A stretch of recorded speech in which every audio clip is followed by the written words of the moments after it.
Greetings, everybody. Chris Hislop from the Montana World Affairs Council here, and this is Connect Montana.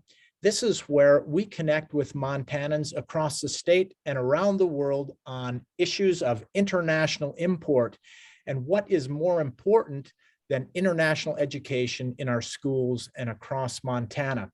So today I am extremely pleased to welcome Mr. Ryan Cooney, teacher at PAL in Helena. Ryan, welcome. How are you? I am fantastic, Chris. Thanks so much for having me. I'm very excited to be on with you today. Well, we're excited to have you. To our viewers, Ryan is one of a long line now of Global Educators of the Year. This is an award that the Montana World Affairs Council gives to one educator each year who goes above and beyond the normal classroom requirements to help their students engage in the world.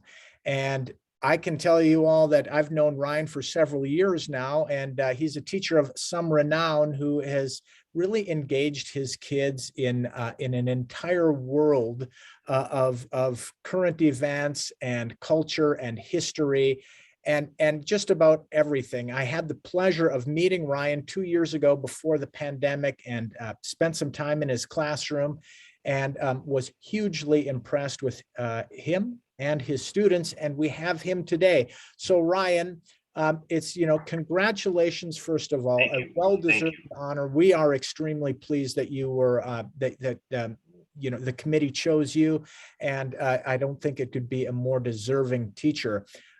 But you know what, Ryan, I think the thing is, of course, most people who are watching this will have gone to school, but maybe we went to school decades ago, if not, quite some time. And maybe we don't really know kind of what's going on in schools these days as well as we think we do. I wonder, Ryan, if you could start by telling us a little bit about PAL in Helena, your colleagues, your students, and the program there. Absolutely. And first of all, I am just so honored to have received this recognition. I just feel so highly about what Montana Academic World Quest does, what World Affairs does, and really you make my job as a teacher so much easier and more fun. And so thank you and all your supporters and your board members for everything you do. And we're really looking forward to joining you in Missoula here in a couple of weeks. I have the great pleasure of teaching at the Project for Alternative Learning here in Helena. This program is over 40 years old, has been around for quite some time. I grew up in Helena, went to school here. I graduated from Helena High in 2002. And even being from Helena, I knew not much about PAL into my professional career. I started at Capitol High in the social studies department. Put 11 years in at Capitol High, and then I heard of an opening at the Project for Alternative Learning. Their social studies teacher, who I actually had as a social studies teacher over at Helena High back in the day, was retiring. And so I inquired, and I learned a lot about PAL that everybody should know because it is such a wonderful program. We call it the Project for Alternative Learning, but to me, this is what every school should look like. And so obviously, as our name states, what we really try to do is do things differently than it is done in the traditional classroom. Many of our students, by the time they get to us, they have a disdain, they have a hatred really for school because of the fact that maybe they had been lost in the background, just another fish in the sea. They had bad experiences academically. Maybe they were just not enjoying a school with 1,200 people, something along those lines. And so we catch a lot of kids right before they're about to drop out. And so what we do is incredibly important. We're a small program, only about 60 students at any given time. And then we have a staff of about 10. And the beauty of PAL is not only alternative, the fact that we get out of the building, we do a lot of experiential learning, right? We try to teach those life skills that the kids are going to need to prepare them for careers or post-secondary. We do have kids that go on to college. But really the coolest thing about my job is the fact that I get to build such personal relationships with students. I loved teaching at Capitol High. They gave me my start as a teacher, but with 30 kids in a class, 6, 7 classes a day, you never really get to build those personal connections. And that's exactly what I get to do here. So it's a great school. I see myself being here for the rest of my career. And one of my goals before I hang it up is to ensure that more students in Helena, across Montana, and really across the country have access to programs like this, because I think it's invaluable and more kids could be served if the availability was greater. So I love it. Well, Ryan, let's talk a little bit about your students for a moment. I mean, whether you graduated from Helena High 20 years ago or me 30 plus years ago, I think our experience, not only in school, but of the world is different. I mean, we're now living in a world, as are your students, students all across America, at a time of immediate information, at a time of rapid global engagement and communication. The world is literally in their pocket with their smartphone. So students are facing a new set of challenges as they come up through school and as they come into their adulthood. Can you talk a little bit about what is facing kids in school vis-a-vis the world? I mean, what do they look at when they see the world? What are their concerns? What are their desires? What are their interests? Sure. And I tell my students this all of the time. I feel that growing up in today's world as a teenager is far more difficult than when I was a kid in the late 90s and into the 2000s. I'm sure you could say the same thing. You know, the internet has provided so many great tools, but as we all know, there are many not so good things about the internet, and that instant access to information, that constantly being plugged in, I really think creates a lot of stress that people who grew up before never had to experience. And so it is very interesting because I have found that both here at PAL and in my other classes that I've taught at other schools, that as much information the kids have access to, they don't always know how to process it. And it seems like they are so inundated, so overwhelmed. And if it's not, the COVID news, it's what's happening up in Canada and supply chain shortages, or what's happening in Russia and Ukraine, what's happening in China. I think they get so bombarded with information that it is really important that teachers and students in classrooms in a safe place have the ability to sit down and process it together, because these are heavy topics, right? I don't think, because we live such busy lives, I don't think even adults sit back and just take time to appreciate the gravities of some of the situations that we face. And so that can be very stressful, even for adults who have the toolkit at their disposal and the maturity and the life experience to try to work through some of these stories, these headlines, what's happening around the world. And so I find that the students thoroughly appreciate the ability to sit down in a classroom, ask questions without being, ostracized or made fun of. Talk about sensitive things, sensitive topics that they might not feel totally comfortable talking about, but they're interested and they want to know answers to. And so I find that when you put them in an environment where they feel comfortable, they are really interested in what's happening. They are very concerned about the state of the world. They are not only concerned about what's happening, but they are interested in finding solutions. And I tell my kids all this all the time as well. They are inheriting a world that they had no real role in screwing up, right? This was my generation, your generation, previous generations that really screwed everything up, but yet they are now faced with fixing it. So that has to be a very daunting task, and that has to, alleviate the stress in their already stressful lives. But I do find that it is therapeutic to be able to sit down and ask pointed questions about, okay, why did President Biden say this about Russia? Why is he acting like this? Why does he seem to be escalating the situation? Or, let's talk about the COVID vaccine. Is it safe? Is it not? Let's look at the data. Let's talk about, as my lights go out, let's talk about, what needs to happen to actually find solutions, because anybody can complain. But it takes a special kind of person to look for solutions. And I think that the generation that is currently in high school, they have the tools to do that. They have the capability. And as easy as it is to feel pessimistic about the state of the world, I do feel optimism about the future and what these kids can do for us. So give me 1 second. I'm going to get my lights back on. Absolutely. No worries. There we go. Motion sensor. Motion sensor. Yeah, you got to move around a little bit. That's right. That's right. Sure you're never still in your regular day. So that very infrequently. So Ryan, I mean, that's really interesting about the students and what they're thinking about, what is their concern, and what you say about kind of how you approach it. I think I'm not surprised to find that's the same way we at the Montana World Affairs Council think about how we support teachers and how we support students, because we try to look at things with 3 questions. It's the same 3 questions you just answered. What is happening? So what? Why does that matter to us? And now what? What are we Yep. going to do about it? Or what can anyone do about that? So it's interesting to hear you talk about those things. Now, when you do move into that space of the now what, here is this, incredible situation that is going on here. Talk a little bit or help us understand, Ryan, how you as an educator approach this part of it's an incredibly difficult task. I mean, to try to bring people into this understanding action and responsible citizenship. How do you do it? Where does it go in your classroom? Yeah, and it is tough, Chris, because anymore, especially in our country, we are so divided politically, and you want to be very careful in discussing certain topics. And as I always tell my kids, there's nothing that we can't discuss, but we need to do so in a very respectful fashion. When we walk in this door, we are friends, we are colleagues. We might disagree, but when we walk out that door, I want to be darn sure that we're still friends and that we're still colleagues and we can still communicate. And so I always make sure to set that stage that you can ask any question as long as it's appropriate and it's coming from a pure place where you're really interested in finding an answer. You can have an opinion as long as you understand that, probably not everybody in the room is going to agree with that opinion, and that is okay.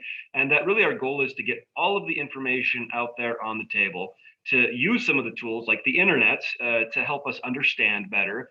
And I think that's a big part of it. It's more than just glossing over a headline. We want to understand the dynamics. We want to understand the context. We want to understand the history of why this is happening between Ukraine and Russia.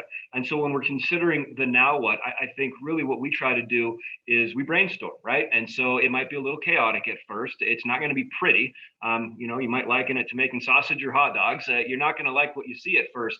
But then hopefully, as you work through the process, as you learn more information, as you see the world through the eyes of people who have different perspectives, I think that it's pretty clear that you can start to work towards some sort of solution. And it might not be your final solution, right? It might not be something that will solve all of your problems, but at least it's a place to start. And then you take that, maybe you have to tweak it a little bit, maybe you bring more people into the conversation, and you just keep moving forward. You will run into hurdles, right? There will be roadblocks. You will fail, but that's not an excuse to stop. There's too much on the line. I mean, we're talking about our lives today. We're talking about our future.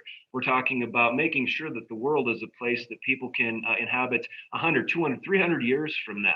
And so I think if we can help students and adults understand just how important these topics are and how they really do pertain to us, it's sometimes hard to put yourself in the shoes of somebody on the other side of the world.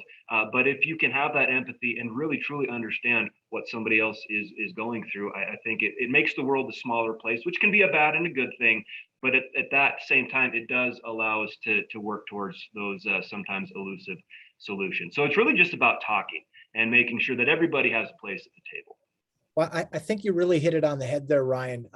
When we're talking about this kind of, having an open conversation, keeping it civil, and trying to understand, to be open to the understanding of things, which is not easy in the best of circumstances. And we all know, I mean, it's no secret that in our society now, it's a very divisive discussion when we enter into just about any issue which has now become politicized. So I can imagine that that's difficult in the classroom. Now, one outcome of this dynamic, Ryan, and I'd like to get your views on this is, why does it matter? Now, you've touched on this a little bit in your last answer, but schools are challenged in a number of different ways: time, budget, testing requirements, and what have you. And so we are often asked, you are often asked, why do we have to do this? Shouldn't we be doing math and science and engineering? Why is it important for this student to understand something that's happening? It's a couple thousand miles away, but it feels like a million miles away. Yeah. Why bother with this stuff? What does it do for our students when they engage in the world? Sure. And the STEM programs are absolutely important, and we do need to focus on those without a doubt. But yeah, I'm a little biased because I'm a social studies teacher, but I absolutely feel that social studies are imperative to living a happy and fulfilled life. If you can't understand what's happening in a different country or what other people are going through, I don't think you truly can live a full life. I mean, we are all in this together, right? We are all on this floating orb trying to just get through the day. But on that same note, I think if you don't stop and just take a second to try to digest and understand what's happening in other parts of the world, you're kind of doing a disservice to yourself, because the world is a big, beautiful place. Yeah, it can be scary. Yes, it can be cruel, but we all have a stake in this. And the more you understand, the more you can empathize, I think the more likely that we will start to find some of those solutions to the problems that we face. I mean, look at the pandemic, for example. Yeah, it hit us hard here in the United States. I've got a friend in Cambodia who I spent 3 weeks with touring that country with my wife. And right now, for the past 2.5 years almost, he has had no work. I mean, he is literally almost to the point of starvation. He's worried about how he feeds his kids. And here in the United States, we are fighting about things that seem quite unimportant when you think about it in the grand scheme of things. And I don't want to, belittle anybody or diminish anybody's concerns, but I think sometimes we get so wrapped up in our own problems here in the United States. Some of those problems are very significant, yes, but in the grand scheme of things, I think sometimes if you're having a bad day, it's helpful to think about maybe what other people are going through and try to imagine what it must be like to literally not be able to find food for your kids. There is no food bank you can go to. There is no government check. There are no vaccines that have been made available. Your industry has been completely destroyed. And so I do try to, as difficult as it can be, some of these discussions are not fun, and the kids complain about this a lot when we're talking current events. Like, man, can't you find any good news? Why are we always talking about all these bad things going on?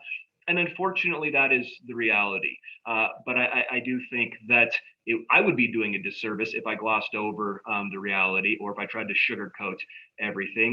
We owe it to our students to tell them the truth, and to make them realize what's really happening, to prepare them, to get them to be a part of those solutions that we keep talking about, and hopefully make the world a better place. And that might sound cliche and cheesy, but that's really the end goal. We want to, as small as possible, step by step, incrementally, make the world a better place for every single one of the 7+ billion people on the planet. So that's maybe a big goal of mine, but that is kind of the goal.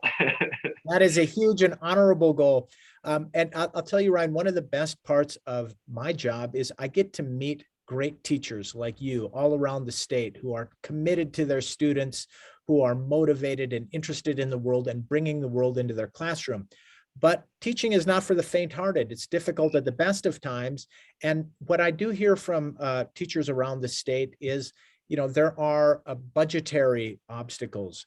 There is time obstacles. There is teacher training and development obstacles. There is, testing obstacles. There's a number of things that are kind of in the way of, maybe providing a better, or I don't know, longer lasting international education. Ryan, can you talk a little bit about that from the view of the school, and what happens in a school? What are some of the obstacles to doing more and better on this international education, and what can we do to deal with those issues? Absolutely. I'd be happy to talk about all of the above, and I've got some thoughts. I would say, first and foremost, I only started participating in this when I came to PAL, because when I was juggling, 100+ students at Capitol High, I was teaching advanced placement American government. My focus was solely on the curriculum, solely on preparing these kids for the AP exam. And on top of that, the logistics of, working with that many students and trying to prepare them for a competition, get them to Missoula and just do all that, it was just too much. And that's unfortunate. And so I think first and foremost, going back to something I said earlier, we could do much better for our students if we shrunk our schools down. And I know the logistics of that are much easier said than done. But I can tell you, after having taught here for almost 4 years, it is so much easier to do stuff like this, to get out of the building. We just spent most of the day out of the building up in the Mount Helena area on some class stuff up there. And so when you only have 15 or 20 students that you have to deal with, it makes it so much easier. And so I do think that in the future, what we need to start talking about doing are getting away from these gigantic schools and shrinking them down. And so we can take advantage of some of the opportunities like Montana World Affairs offers. You mentioned budgetary issues as well. And unfortunately, that is the name of the game in education. It seems like everywhere you look, there is a shortage of money. So that's just a reality in life. For me specifically, we do serve many low-income students here at PAL. And so I can tell you unequivocally that if it were not for the generosity of your donors and the good work that you and Nikki and the rest of your staff does to, distribute scholarship funds, no way we could participate in this. The vast majority of my students coming on this trip, they don't have a penny to their name. Most of them are working right now. They work 5 days a week. And so the fact that these kids have the ability to have this 2-day experience, stay in a nice hotel, meet people from around the state, meet incredible individuals from around the world, and then, do things like video conference with students. This will be an experience that they will never forget. And I still hear from students from my first experience 4 years ago who want to meet up. In fact, there are some students now, former students at U of M.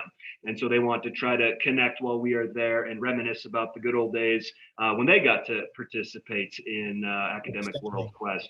And so it's just wonderful. So I would say logistics and money are two of the biggest hurdles, but we've been able to do it because of the generosity of all those involved again. So thank you. Well, Ryan, I mean, that's the real world answer, isn't it? And I'll just say for the viewers, so they know, all around the state, when we speak with teachers, it's a similar issue, regardless of where they're from, an urban school, a rural, a reservation school, is that funding is critical across the board in our education system. So for a school to come to our 2-day global education conference, Academic World Quest, we pay for all students, all the transportation, all of the food, all of the lodging, that then, removes any barrier to entry for kids from across this state to come in and have the experience that Ryan described. And we are also thankful to our very generous donors and sponsors who help us pull that off. And that, by the way, is upcoming February 28th and March 1st here in Missoula, University of Montana, hosting us once again, 300 of the best and brightest Montana students, including Ryan's students from PAL, coming to Missoula for an engagement with, we have got 2 U.S. ambassadors, the German Consul General, a number of distinguished speakers, all kinds of interesting and engaging things for these kids to give them a view into the world, to get them engaged in what's going on out there. And what I find, Ryan, and I think, I was hugely impressed in your classroom 2 years ago that, you don't have to sell this to kids. They're interested. They want to know, why is that, Ryan? What, sometimes I feel like, or maybe others feel like, wow, we really have to sell our things to kids. But this stuff, they seem to take to it right away. Why? That's a great question, Chris, and you're absolutely right. I'm bringing 12 students to Missoula on the 28th, and I have a waiting list. So we could only make 12 work, but I have students kind of, on a list in case others cannot go. And I think for me, what it is, once we get the study guide every fall and we start to dig into it, the students are, first of all, I think, overwhelmed at how much information they are tasked with going through. The study guide is quite extensive and it almost seems impossible to get through it all. But slowly but surely, as we start to chip away and make progress, the content really grabs their attention. And, when you start to realize just how bad the problem is with climate change, and not just talking about the macro picture, right? We're looking at the micro picture. We're looking at specific people, specific countries that are being affected by climate change, or what cryptocurrency is doing, and trying to figure out what cryptocurrency is exactly. And so I think at first they are skeptical. They might not have the confidence that they have the abilities to tackle this type of information. But the more we dig into it, the more they get interested, the more they want to know. I have to kick kids out of my classroom. Like, this period's over. We got to go to the next classroom. I mean, I could literally devote a 2-month-long seminar type class to just the preparations for the competition alone. And so what is promising about that to me is that it shows that if you are willing to give these students a chance, and if you are willing to expose them to all of this information and help them wade through it, right? We are their travel guides, if you will. that they will bite and they will be interested. These kids, they're not dumb. And I think unfortunately teenagers get stereotyped. They don't care. They're just into social media. They don't care what's happening in the world or in the news. And from my experience, that's simply not true. All of that other stuff, it's just a distraction. And once you can show them, what's happening and what's important, they realize that we should be paying attention to this. And this does matter because we might want to get an apartment someday, or we might want to go to college or have our own families. And so all of these concerns become very real for them.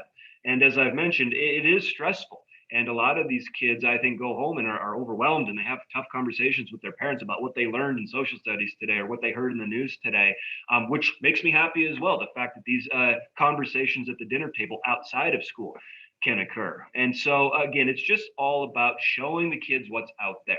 And I think pretty quickly, in my experience, if you point them in the right direction, they're interested and they want to know more.